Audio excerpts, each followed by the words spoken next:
European ministers have signed off on the United Kingdom's draft divorce deal. The European Union's chief negotiator, Michel Barnier, has said the text would be presented to EU leaders on Sunday.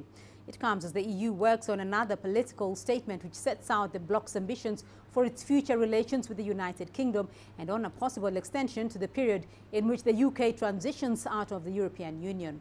Now, despite coming under extreme pressure at home over the terms of the deal, the UK Prime Minister Theresa May remains defiant, insisting that she can push it through Parliament next month.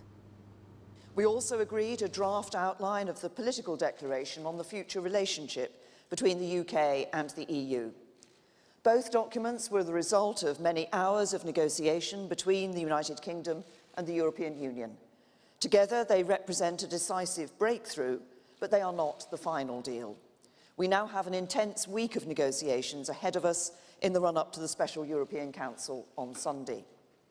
During that time, I expect us to hammer out the full and final details of the framework that will underpin our future relationship, and I'm confident that we can strike a deal at the Council that I can take back to the House of Commons. Well, let's get the latest on Theresa May's Brexit plan with Catherine Dew. She's joining us live from London. Catherine, Theresa May met with her cabinet for the first time since a resignation of some senior members. The meeting broke up with little public comment, and now the British leader is off to Brussels to discuss the deal. Does this mean she is pushing ahead with the draft agreement?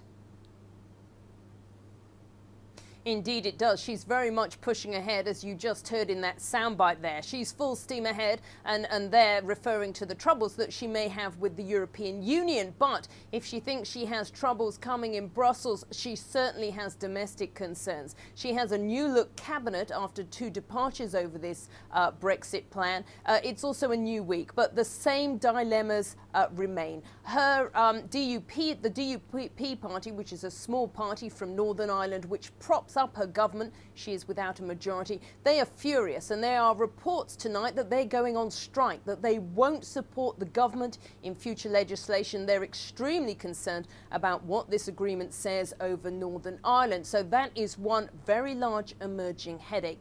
Secondly, a group of Brexit supporting ministers, secretaries of state, they want to renegotiate the deal. And thirdly, the Brexit supporting backbench MPs, they're calling for a vote of no confidence. They were out corralling their members today to get the letters of no confidence in, calling for that vote of no confidence.